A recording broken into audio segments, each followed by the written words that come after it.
afternoon, everyone. Thank you for joining us for our Economic Nexus and the Future of Sales Tax presented by Avalara and Oasis Solution. Today we're going to talk about the impact of the South Dakota versus Wayfair ruling. We're going to talk about the Economic Nexus, what that is, what you should do about it, and automating your sales tax compliance. At the end of the presentation, we will have a Q&A. During the presentation, if you'd like to put questions into the question box, please feel free. My name is Annette Manius with Oasis Solutions, and I have been the president and CEO of Oasis since May of 1991. So a little bit more about Oasis in a few moments. Again, a couple of housekeeping things. You can ask questions on the right-hand side in the box. And this webinar is being recorded, and you will receive the recording after the webinar. So a little bit about Oasis. We have been in business from May 1st of 1991 and for 28 years. We started our business with Sage products and have moved into other products throughout the years. We are also a Fast 50 for Louisville, and also I have won the incredible awards with Greater Louisville Inc. Also Best Places to Work, and for an industry, there is Bob Scott's Top 100 VARs, and we are consistently in that Top 100 VARs for software. We have over 700 clients in 35 states, and our mission really is to connect people and processes with software. So it is more important, the people and the processes is more important than what you buy.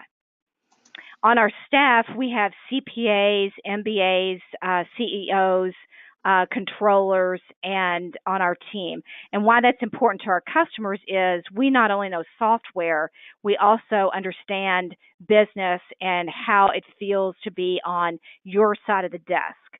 So I think that's the value that we bring to our customers. And our project managers have over 350 years combined experience. Our very first employee is still with us to this day. So 26 years later, our first employee is still with us, which, as you can imagine, that would be a lot of experience there as well. So next, I'd like to introduce George Patilla with Avalara. And George will walk us through the Wayfair ruling and what that means to sales tax and what it means to your business. We work with George closely with our customers to ensure that we have the right fit with Avalara and make sure that our customers understand what that means to their business. And George has had many years in being a manager in the software space and is really good at with understanding what the needs are of our customers. So, George, I'm going to turn it over to you. Okay, great. Thanks, Annette. I appreciate the introduction. It was very kind of you. I've been working with Oasis now for just over 2 years, and I absolutely love management and the entire structure of Oasis as a whole. It's definitely one of my closer partners that I work with. And it's a pleasure to talk to them every step of the way. And my job is literally to make sure that they're being taken care of in every aspect. So just know that I'm not a salesperson. This is just some information as to a huge thing that has changed in terms of the landscape of our economy in terms of sales tax. So I'll just spend about 30 minutes talking about it, closer to 25, 30 minutes. And if you do have any questions at the end, please feel free to ask. So just jumping right in to find out exactly what this Wayfair versus South Dakota is, you have to actually look at the Quill Corp versus North Dakota, which is a 1992 ruling that was essentially the same exact argument with the Supreme Court. So in 1992, the Quill Corp was sued by North Dakota saying, hey, you need to charge sales tax to our residents so we can collect that for revenue. It went to the Supreme Court. The Quill Corp said, no, we shouldn't have to collect sales tax because we don't have a physical presence. Well, in a ruling in 1992, the Supreme Court sided with Quill Corp and said, you know what, you do need a physical presence to charge sales tax, but we can let each state decide what physical presence means. So fast forward into 2018, the court case was actually in May, and they didn't come up with a decision until June 21st. And it was the same exact argument. The South Dakota said to Wayfair, you need to charge sales tax to our residents. And Wayfair said, you know what, we don't have any physical presence. Well, this time the Supreme Court overturned 25 years of precedent and said, no, you actually are required now to charge sales tax because of economic models. And I'll talk about that in a minute. But the difference is between 1992 and 2018 was one big factor, the internet. The internet has made a huge change in landscape over brick and mortar retail stores from online services. So you had a company like Amazon that was selling online to South Dakota and having an unfair advantage over 10% normally over anyone else. So it was really an unfair advantage, and that's why it needed a turn. So what is affected? So remote sellers who aren't registered in this state now have these threshold requirements. So for example, in the state of South Dakota, you have $100,000 or 200 transactions to actually trigger economic nexus. And the most important part of this is that the physical presence rule has been overturned. So what it does is it adds economic nexus to a list of nexus creating activities. So it doesn't change what's tax exempt. It'll apply to service providers. And this is one huge thing that I can't emphasize enough. Not only are products now taxable, even if you don't have a presence, but also services are directly required as well. And in South Dakota taxes many services, so now that's one thing that is affected. And it also applies to manufacturers and wholesalers who sell directly to consumers. So economic nexus, and why is this a big deal? Well, the thing is that 47% of total revenue right now is made up of sales tax. And the reason why it's such a large amount is because no one's ever gotten elected by saying, hey, we're going to raise your property taxes, or we're going to raise your income taxes. The way that states usually have the most effective way of collecting revenue without getting, quote unquote, too much blood on their hands is by taxing sales tax. So economic sales tax is just an obligation to where it's based on the economic level of activity within the state. So like most states, it varies from state to state, and I'll get into that in a little bit. So when the first Supreme Court ruling came down in June, you're looking at 19 states automatically adopted all economic nexus. Fast forward into October 4th, just 3 months later, 29 states, 10 states in 3 months adopted Nexus. And now you're looking at, as of January 17th, you're looking at 34 states. California actually has adopted it as of April 1st. And the next one you're looking at is Texas in October of this year as well. You're also looking at July, Pennsylvania will be added. So you're looking at all these states that are all of a sudden adopting economic nexus. And just keep in mind, it's not just economic nexus that is overriding everything. It's everything. It just adds to nexus triggering events. So for example, if you're in a trade show in Las Vegas, that will trigger nexus for you, and you will have to file state tax in that state. Or if you have a remote employee, that automatically triggers nexus as well. A few other things is a click-through nexus. So if you look right here, Kentucky doesn't have click-through nexus. So let's say you're based out of here. Well, you think you're safe. But let's say you post a banner ad in Tennessee where there is click-through nexus, right? So you post a banner ad, let's say on the Boy Scouts of America website in Tennessee, and you're targeting those residents. Well, if someone in Tennessee clicks on your banner ad and it reroutes them onto your site, well, now all of a sudden you've triggered Nexus as well. So there's a lot of different ways that states can actually start to collect state tax, and economic nexus is just one more way that gets them to actually trigger this. And the reason why is because 32 states right now are operating at a deficit. So they need to find a way to make up that money. The state of Texas alone is hiring another 24 new auditors just to collect funds because they are in a deficit right now. So what can you do? You know, this is a very big problem, and it is mundane, and I'll show you a little bit what you can do to actually prevent that. But contact your SALT CPA first. A SALT CPA is just a state and local tax CPA. A regular CPA will not know all the requirements, only because there was 12,000 changes last year alone in the tax code. So to actually keep up is a little time consuming, and it's not very effective in terms of keeping up all the requirements, not to mention sales tax changes as a whole. If you don't have a SALT CPA, we have a service that'll actually analyze your company and let you know what your liabilities are within your business. And it is a cheap service. I think it's in the area of $2,500 or $3,000 for that service to see exactly what your liabilities are if you don't know already.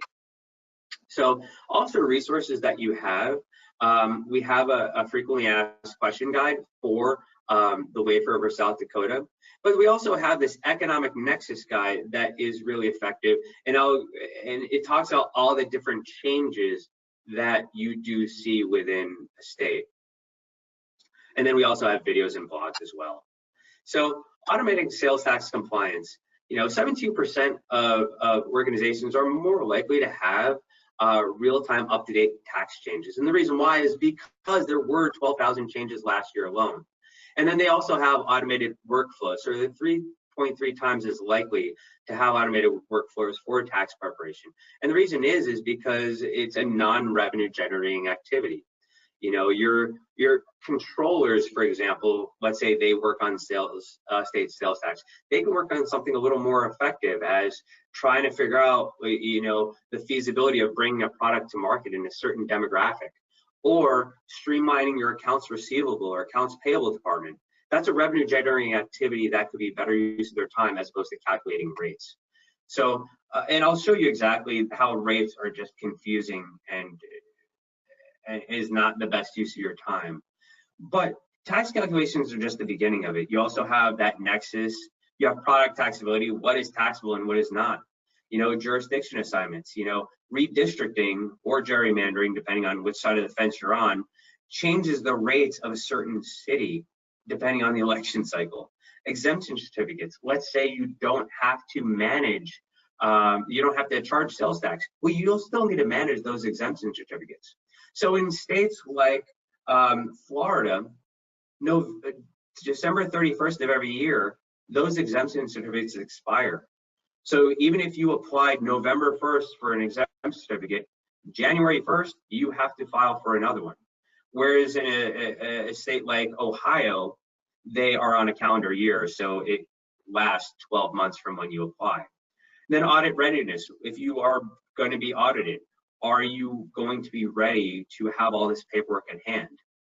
And then also figuring out what state and local prep and filing is. You know, Avalara essentially is an insurance policy to make sure that you are not going to suffer a liability of being audited. It can literally cost hundreds of thousands of dollars. So any efforts are spent on sales tax and use tax are they're just non-revenue generating activities. So I'm going to show you why sales tax doesn't make any sense. So take, for example, candy bars in Indiana.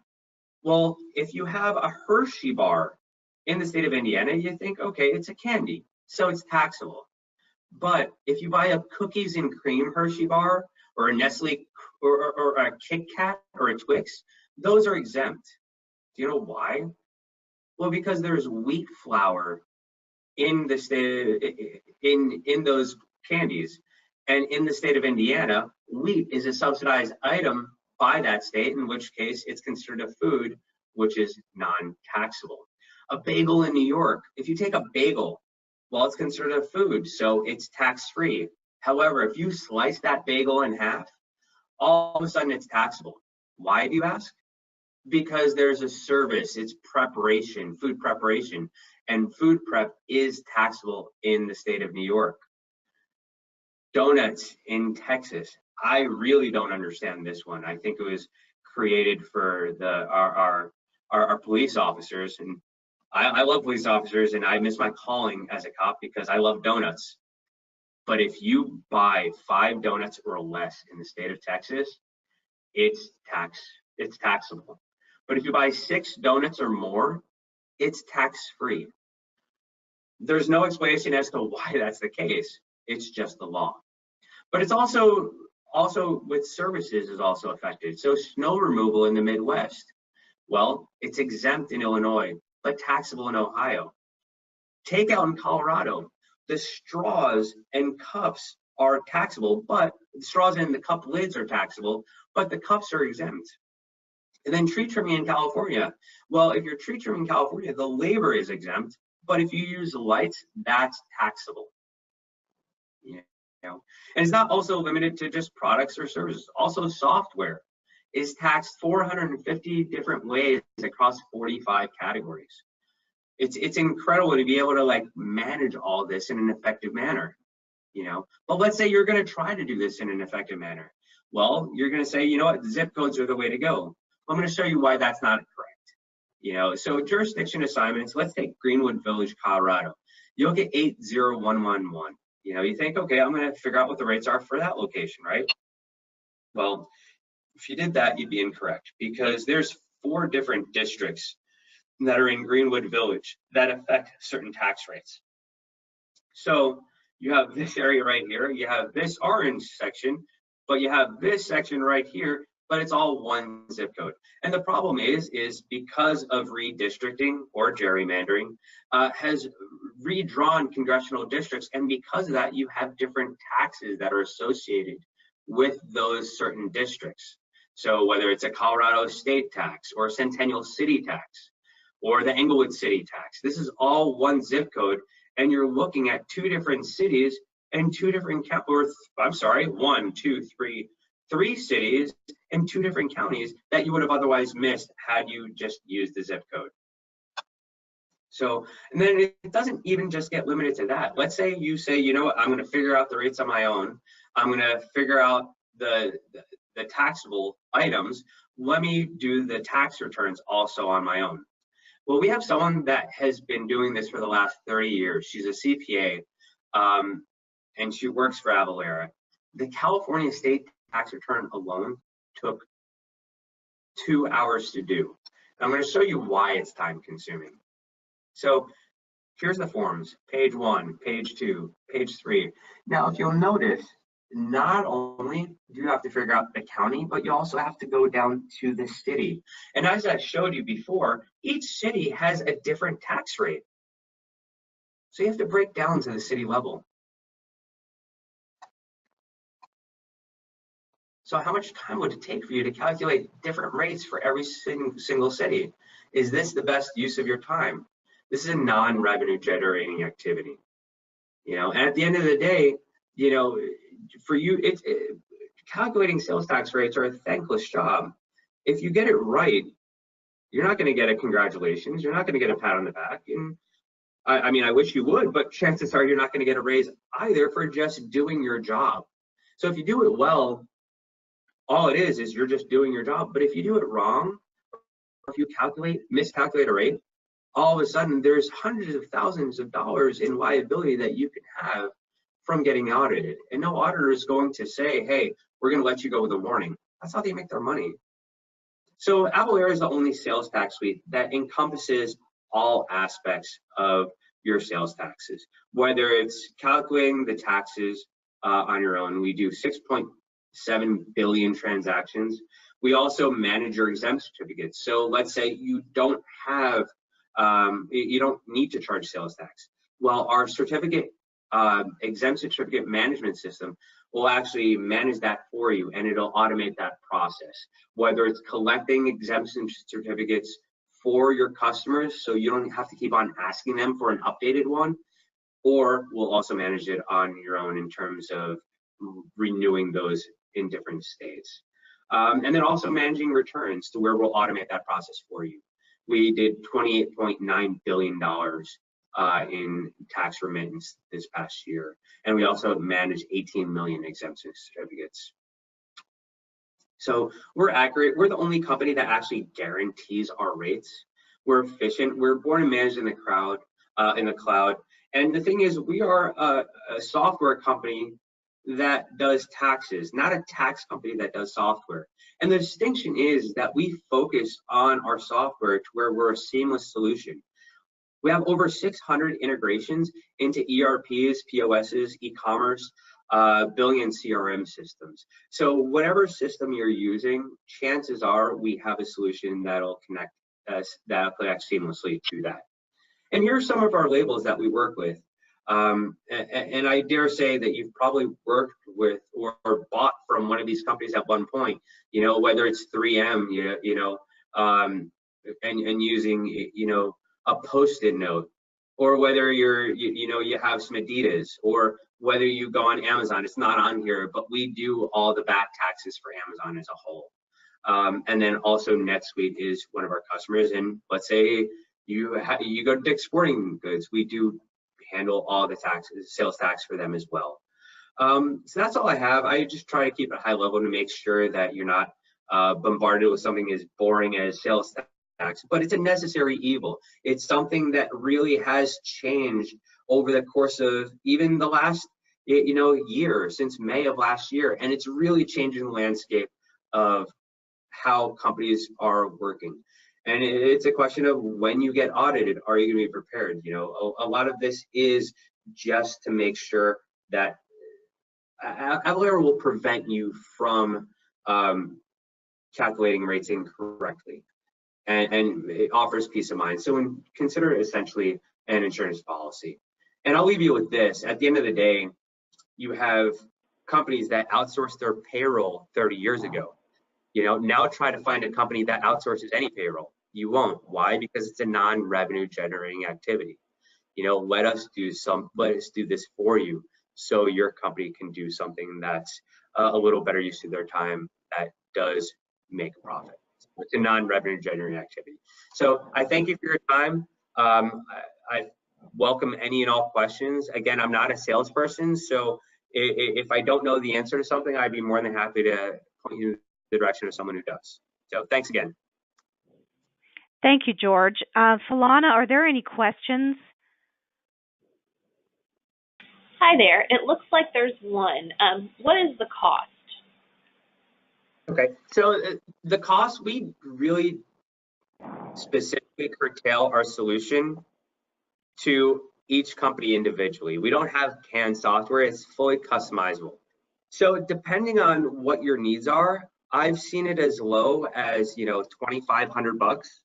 And I've seen it also as high as, 100,000. So if you're doing, 20,000 transactions a month or 30,000 transactions a month, and you're in all 50 states, that would be higher than someone that's only in 2 or 3 states that has, 500 transactions or 200 transactions. It just really depends on what your needs are, but it really is a wide scale. So don't think that this is that this is too expensive for you. I would recommend just try to get more information and see if this is something that would fit your needs. But again, it could be as low as $2,500, and depending on what they need, it could be as high as 100. So it just really depends.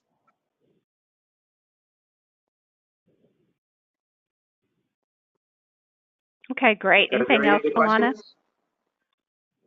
No, but if people want to, just drop your question again in the question box, and we can wait a few more moments here. Oh, you know what? One just popped up. Give me 1 second here. Does having a subcontractor in another state trigger Nexus? Yes. Now let me rephrase. It depends on the state, but to my understanding, the answer is yes, because they are doing work on your behalf. So I'm about 90% confidence level that it is. So what I can do, if you like, you can reach out to Oasis. They'll take down your information. I'll get that to my salesperson just to get that question answered. And you can have a conversation about that if need be. But I'm 90% positive that the answer is yes. Okay, great. Thanks, George. Anything else, Absolutely. Ilana? No, I think that is it. Do we want to wait another minute, see if anybody else has anything, or?